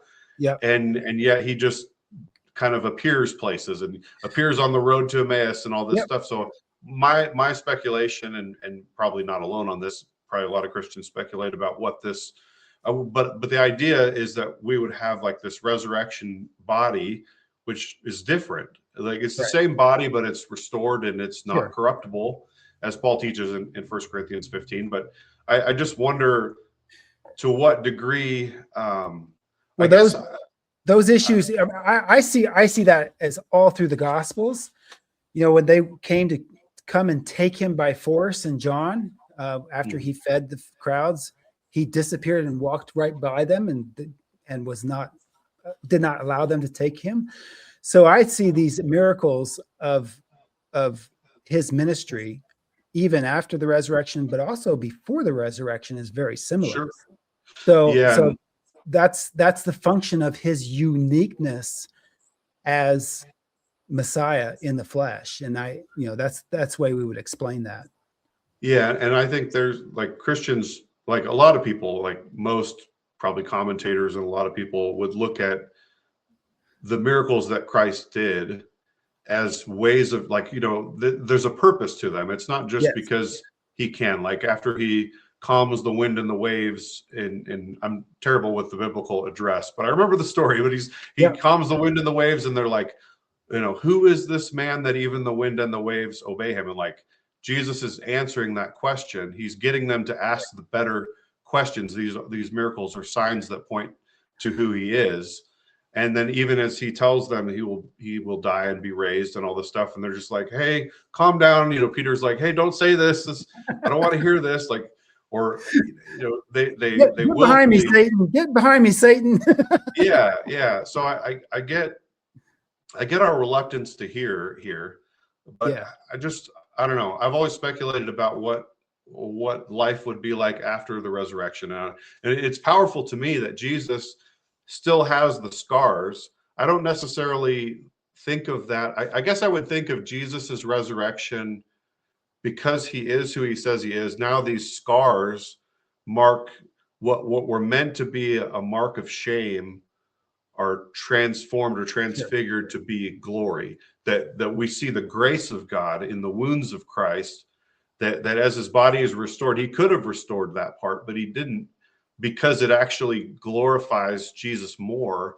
And like there's a verse that talks about our names being graven on his flesh or something like that, where it's like we look at these wounds as further grace to us, that God made himself a man and died and experienced death and pain, and all the degradation of that. And so like I guess I wouldn't necessarily think that because an amputee lost an arm or something, that when they were raised, they would also be missing that arm. Or if I live till I'm 96, I'm hoping that when I'm raised, I'm not like Well, Those are old all and- those are all questions that Christian doctrine have struggled over. Exactly what the continuity and discontinuity is. Those are questions that even in medieval times, there was a lot of scholastic discussion about the angels and bodies raised and afterlife experiences and things like that. So this conversation could definitely go on a long way. Can I just say one thing before we cut that off? But, yeah, go ahead. But in 1 Corinthians 15, Paul is very, very clear that it is the same body and it's physically raised. Right. And so I would assume, and I don't know what full preterism teaches on this, but I would assume that our bodies will be raised and that it will be our bodies in some sense. Like, I'm not sure I understand the sense completely. Sure. But there will be a physical resurrection, and it will be somehow connected to the body, the first body that we had, in a sense. If even if it's completely, even if I'm cremated, it's like that's not going to stop God from, who can create the world from nothing, or he can speak creation into being. It's not going to slow him down. We 100% affirm the bodily resurrection of Jesus Christ as preterist. So there's no question about that. That's just not on the table for debate for us.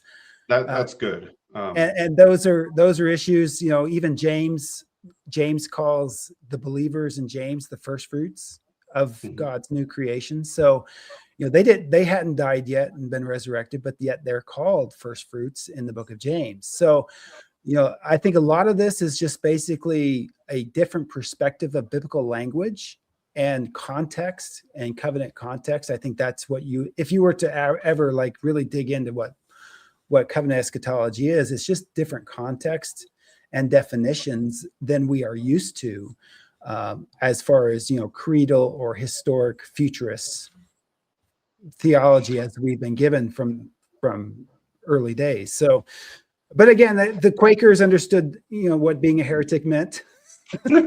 Yeah, they were persecuted a lot. I don't know if we have time to get into that, and I'm sensitive to your schedule. Let's go another 10-15 minutes on the Quaker history, and I'd like to hear more. Do you have a difference between the programmed and non-programmed Quakers? Is that still something that's a difference? Yeah, that is different. So in Quaker history, so just so people know that don't know much, during the time of one of the founders, not the only founder, but one of the founders, his name was George Fox. George Fox, yeah. That's where you got the pioneer. He grew up in England during some of the scariest, craziest times of England ever experienced, where so King Henry VIII, he wanted an heir. He thought his wife was the problem genetically. We know that's not actually the case. So he wanted a divorce from his wife. He wanted to try again to get a male heir with another wife. Went to the Pope and said, I want a divorce. And the Pope essentially said something like, I don't care if you're the king or who you are. We don't do that. And he said, well, you know what? We're Protestant now, basically. And then he married a succession of different women trying to get an heir. You had like the King James version of the Bible came out and people could read the Bible in their common tongue. But in the life and times of George Fox, the people were beheaded. There was the freedom of religion was not a thing. So they had this book called the Book of Common Prayer, which isn't necessarily a bad book. There's, our probably most famous wedding vows come from that book, but there was the manual. Go ahead. That's the same period where the Puritans come from too. That's what's so interesting about this is the Quakers and the Baptists. They all came to America, as nonconformists and like persecuted groups. And so all this 17th century English history spilled over into the colonies and defined American history. It's crazy. Oh yeah. But the Quakers did really, I think they learned from it. A lot of people, they like the Puritans, they wanted freedom of religion for themselves, but they just wanted to have a Puritan, a Puritan country, not necessarily let other people have the freedoms, and they started persecuting. There was a lot of among Protestants, a lot more persecution of each other too. And then Yes. in England, you had what happened ultimately, to give kind of a big picture view, was you had like one monarch would be more Catholic, and they would try to purge the church, this new church that they had literally meddled and kicked out all the people and installed pastors. So you had the state meddling with the church, and anybody who didn't agree with the king was made to obey or kicked out of the church. And then you had like people who were Catholics that didn't want to be Protestant. You had people who were more Protestant, and so a succession of rulers were one or the other, and then they would try to purge the other side out. And then over time, the Quakers were literally made illegal. They were seen as terrorists. They were put in prison. And all but at the time, like if you met at your house for worship, that wasn't legal. There was no freedom of religion, and everything was prescribed in the Book of Common Prayer. You had to have a license to be a preacher, right? If you didn't get a license from the government, they'd throw you in jail for preaching, like that.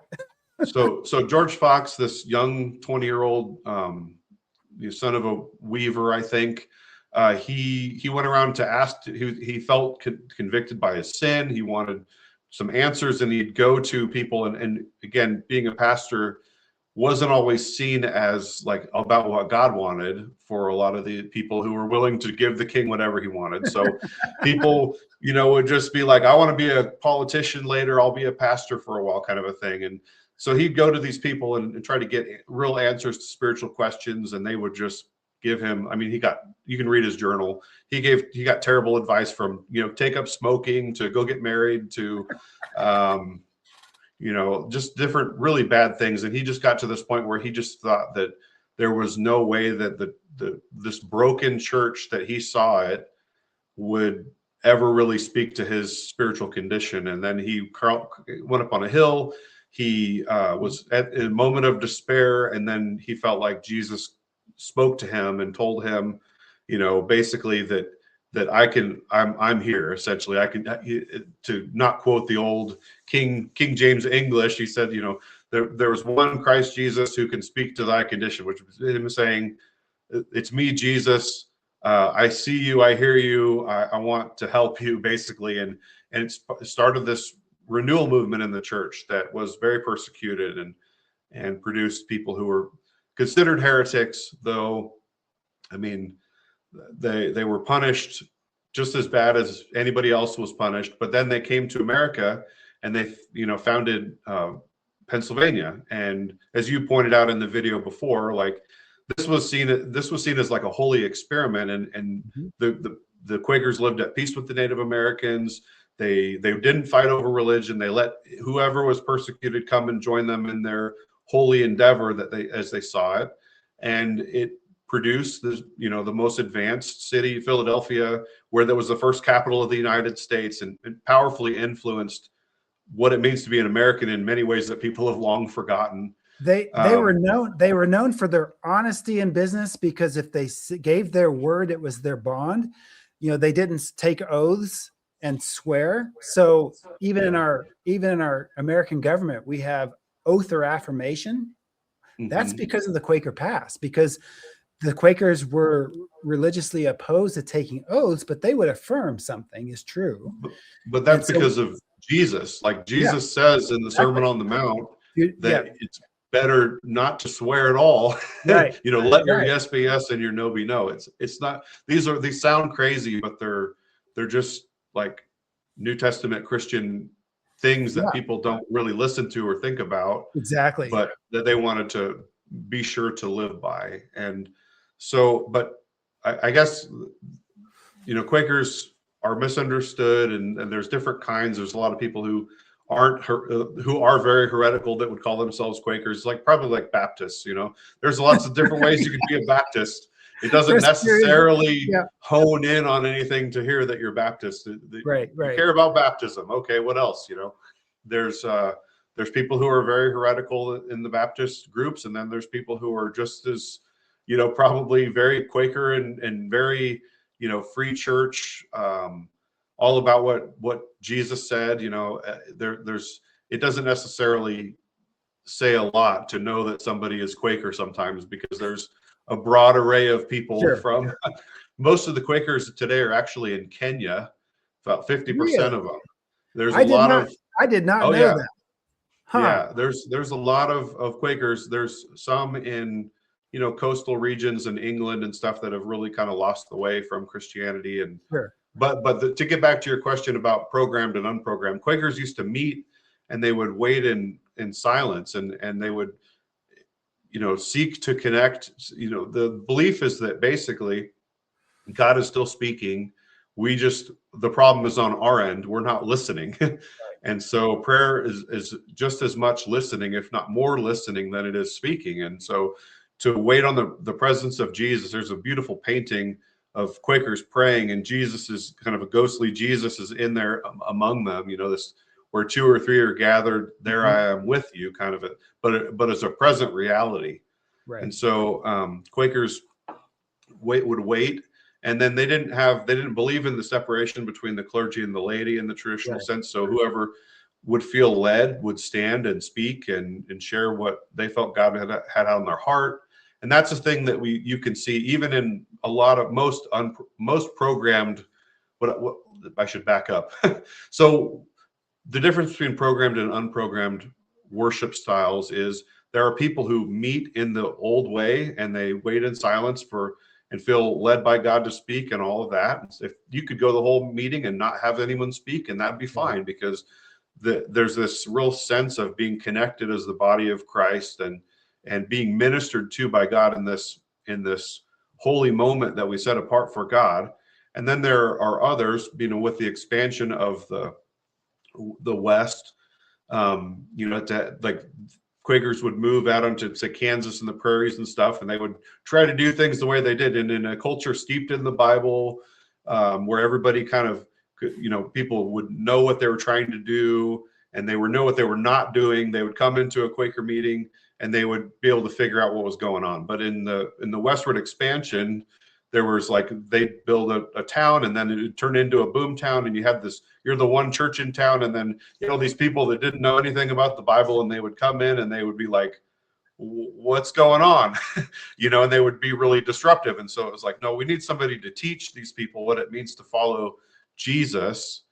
And they had sent Quakers out to preach and do all these things before, and the conviction came that we needed to kind of reinvent the pastoral system in a way, and instead of sending people out, empower them to stay and make a difference among the people that are actually there.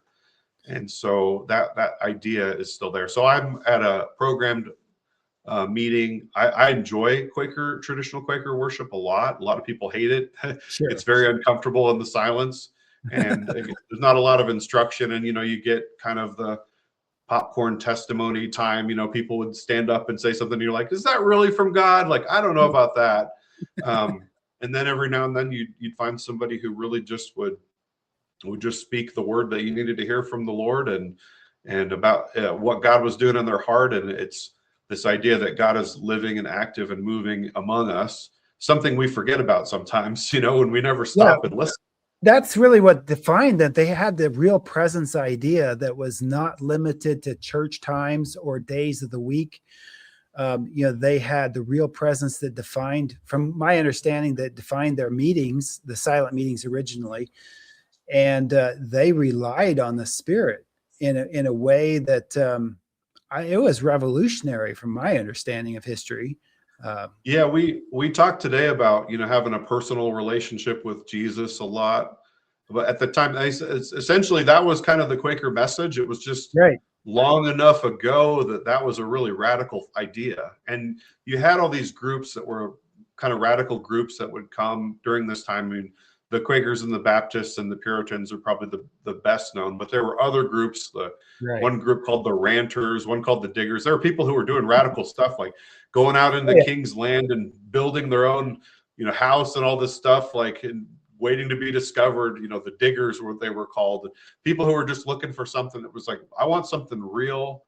I want to, and they were really seeking, and we use that word a lot today too, but it didn't mean that just anybody was seeking. It was people who were looking to find the real church, and they were in a world where that unfortunately wasn't the experience. You could go to the place that they called a church, you go to the guy that they called a pastor, you would see people, you know, when you're talking about the article, you talked about baptism, and you had made a comment about infant baptism, and I kind of, I think it was just in the email that I responded to, but it was when I said that in the article that the baptism was the end of their spiritual journey. I wasn't talking about infant baptism. Right. I was talking about people who maybe patriotically, you know, in a world without freedom of religion, in a world where they would take 10% of your taxes straight away and give it straight to the church, whether you came or not. You know, this was the kind of world that people lived in. And what was going on was people were looking for something real, and they found the counterfeit everywhere. And so Quakers specifically chose words like society of friends and all that, because it was to say, you know, to use the word church was kind of tarnished in their time. It's not that they were anti-church, it's that they were anti-counterfeit expressions of the church. And so people would come, they might come to church every Sunday, they might, you know, memorize the creed, they might kind of take the magic bread and drink the magic wine and go through the ritual, but they didn't have the reality and that active relationship with God. They weren't trying to be holy. They didn't care what Jesus said necessarily.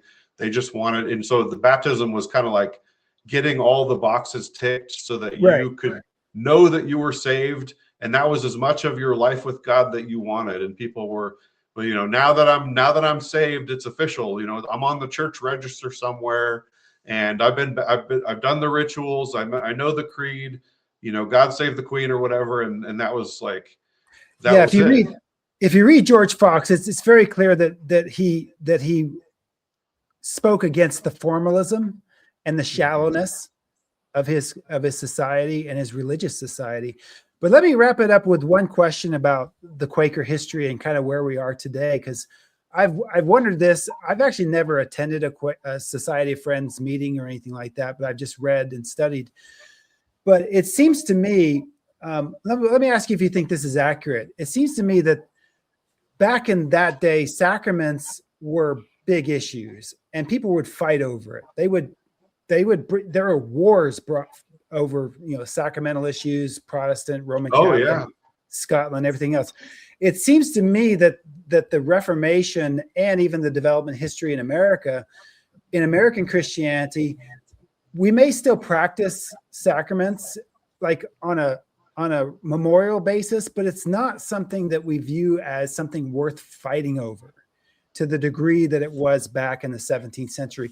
Do you think that's a result of the influence of the Quakers? Do you think that we really kind of, even if we don't like associate particular groups as Quakers today, in a way we're all kind of Quakers, like in evangelical thinking? That's a really interesting question. I think, I mean, if you just to contextualize a little bit, during the Reformation, like there was this moment when there could have been one Reformation. There was like Luther and Zwingli and all these people, they got together, and that was the thing that they fought over, was like they fought over, well, where's Jesus in the bread and the wine and all that. And like there's all these theological terms, you know, transubstantiation or consubstantiation, all these things. And I think it was kind of a low point. I mean, there were good things about the Reformation. There were bad things about the Reformation. But one of the worst things I think about the Reformation was when they came together, there was this time when they could have found a way forward if they could just agree about how worship should look, what this ritual essentially meant, and what are the theological implications of it. And it was such a personal thing. It was such a thing that they fought over it. You know, in the paper, I talked about how there's a lot of mystery about like what does it mean if, you know, does it mean that when you do the Passover, you're supposed to remember this is Jesus? I mean, clearly in the early church, they were doing this stuff weekly. And, you know, Paul criticizes them doing it wrongly. And there's a lot of ways that we can get it wrong. But I don't think Jesus wanted people to be fighting over what to do with bread and wine. I think that really misses so much of the point of the gospel. And so, like, different churches, because it's not spelled out exactly what you should do, I think people have fought over it. They've done different things, and I think ultimately, there's like churches that do it like once a quarter, I suppose, or once a month, or just the Passover, or every single time you get together. Or if you don't do it, it's not real worship. I've been to a church that was like that as a youth pastor for a while, but ultimately, there's still the high church traditions that are still there, and they still view sacraments as center. Episcopalians, for example, and things like that. Yeah. So I'm not saying it's like all gone, but it just seems to me like a lot of the concepts of sacraments that we understand today in Christian churches in America, we definitely don't want to have a drag out fight about it. We may have disagreements, but we're going to accept each other as brothers, with different ideas. I hope so. I don't know that that's always the case. I think people have really gone on like the heresy hunting kind of trip, and you might have so much in common, but I think a lot of it honestly is just the fractured nature of the world today. Like at this point, and people will criticize, like atheists will criticize, like there's thousands and thousands of Protestant denominations, and I think denominations do as much to bring people together as they do to divide them out. That some stories, like of what God did in a certain place and a time, and people have a story of what God did in their expression of the church in their time, and they come to a new place, and so it's like we this is our thing, the way that we see it, and so you might have like a Baptist church in a town, and a Friends church in a town, and a Catholic church in a town, and not all of it's bad. In America, we're more broken down than that. I think there's, with the non-denominational kind of idea, there's a lot of people who have no understanding of church history, theology, their story. They don't really want to know. They don't really care. And so it's like this kind of no accountability, free for all, where pastor could be like a CEO of the church in a lot of ways, or not necessarily held accountable to anything except for maybe God himself, which is kind of scary, honestly, as far as human nature goes. It's an American individualism. It's almost like the culture of me, the me America thing. Yeah, sure. To get back to trying to answer your question here, and I'm sorry that if I'm rambling here, but I think that ultimately what the ecumenical movement has gained some real steam. And I think things like how you practice sacraments and stuff, like in a world where, there's a lot of people who just aren't Christians, and there's no value in pretending. There's nothing to gain from showing up, and even, like people being on the church rolls somewhere doesn't, like that idea that gets you into heaven because you're listed somewhere in a church you haven't even been to for 6 years or whatever. And it's like, if your faith means so little to you that you haven't been to church in 6 years, like you got bigger problems than, that's between you and Jesus, not me. But I guess in this fractured world, I think we have so much more in common. Like I have profound disagreements with like a Catholic over certain things, some of their teachings, but you got to admit, like 99.9% of the stuff that we have in common is like Jesus, like a biblical worldview in some sense, some connection to tradition. Like when the world's so fractured, it's like people they fight about everything. You see it in the news today with like what's going on right now.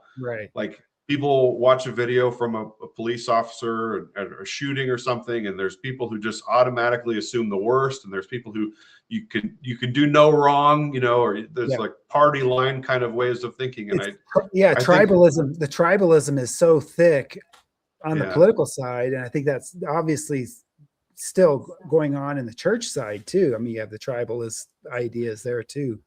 But we're so fractured. I just feel like we have so much in common, and with Jesus, like we should be able to transcend things like political party, things like nation, things like whether we should sing hymns or choruses, you know, or all these different fights, like what to do with the stained glass windows, or if they're important, or the pipe organ. It's like at a certain point when, you know, there's not that many faithful people. It's like if I see a Catholic person who just loves Jesus and they're trying to be faithful, and, you know, hey, we might have profound disagreements about like the Mary question or Sure. communion or whatever it is. But it's like at the end of the day, like I have so much more in common. And I think that's it's like John Howard Yoder, I think his name, he's like a Mennonite theologian guy, but he said that the natural state of the church is exile. And I think that we're in a place in our culture and time where we're experiencing more of an exile type thing with, you know, there's been a resurgence with people exploring Christianity and young people. There's evidence that young people are really kind of turning back away from the nihilistic materialism and all that, and trying to look for something that's more grounded and real, and seeing that, hey, we don't have all these problems. Maybe if we look at what people did before, life would be better. So there's definitely some signs for hope, but that tribalism, you know, we just, I don't think we have a lot of tolerance for it over certain things. It's like church should be the one place where we can transcend, we can disagree agreeably and transcend those distinctions. Like if Jesus isn't changing my heart enough for that, like that's a me problem that I really need to get right. And unfortunately, with politics and algorithms and the rage baiting way that we do news today and all that stuff, it's unfortunately, I think it's still tearing things down more than it really should. Well, I have come to the conclusion that there's an aspect of faith in all of this. And if you study history enough, you see that the Spirit moves in history and things go through ebbs and flows. And, you know, from my perspective, even an idea of a fulfilled kingdom, which I believe in, you know, God has an idea that he's accomplishing through all of these different things, and the Spirit moves through history. So, you know, I think one of the issues that we need to learn is what faith means, what faith, living by faith, looks like in our culture. Because a lot of people don't really, that's not a value, that's not a priority to them. They really want to have their security in their political material things. And I don't think that is what we're called to be as God's priests, of representatives of God's kingdom. So, you know, I kind of see that as almost like this is the way God made the world to work, that when his people do wander like that, there are conditions that come about through the providence of God that brings about a change. That's my perspective.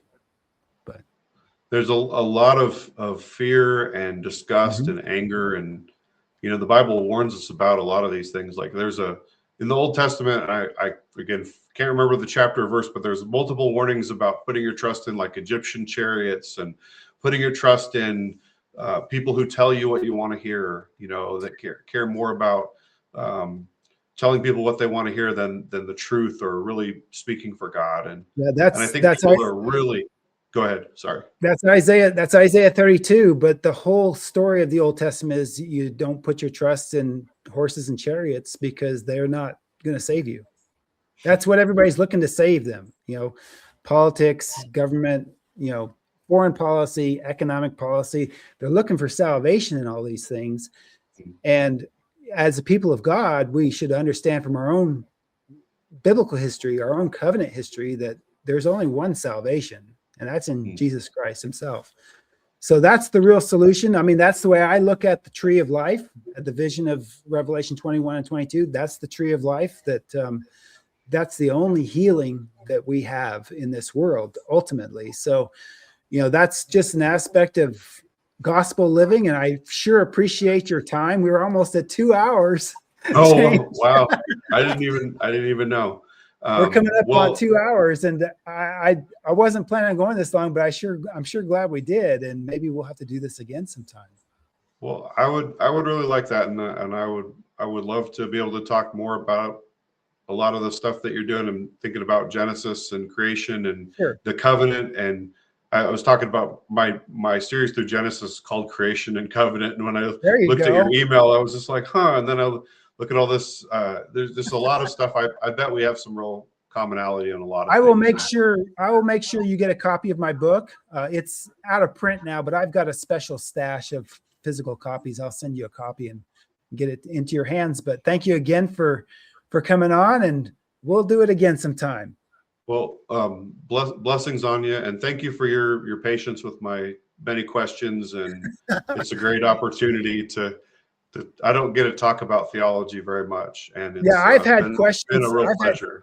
I've had questions about the Quakers for like I said, 23, 24 years of study, and I have been impacted immensely by their theology, even though I've never, known anybody specifically or gone to the Society of Friends meetings. So I have a lot of questions too. And I thank you for your time, for your listening to my questions as well. So, well, yeah, I think that a lot of people are more influenced by the Quakers than they realize. I don't know if necessarily the sacramental view is penetrated as far as as it could, but I do, again, appreciate your time, and blessings on you and your ministry and your farm and everything, and I just thank you again for reading my paper and wanting to talk about it. I don't get that a lot, and I really appreciate it. We'll do it again. Thank you, James.